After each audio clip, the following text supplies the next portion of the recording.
नाज़रीन अस्सलाम वालेकुम। जैसा कि आप देखते हैं कि मैं इस वक्त जो काम कर रहा हूँ उसमें ज़्यादातर खानपुर की तारीख़ी इमारत, तारीख़ी मकामात, तनसीबात और बाज़ार हैं, और कोई ऐसी चीज़ें भी हैं जो आम लोगों की नज़रों से ओझल हैं।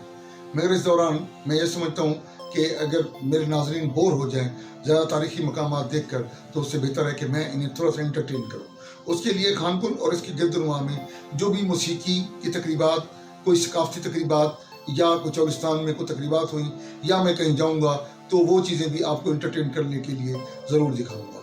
फ़िलहाल आज एक महफ़िल मौसीकी की एक तकरीब है। महफ़िल मौसीकी की ये तकरीब देखें, अगर आपको लुत्फ़ ना आए तो इनमें समझो पैसे वापस।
उम्र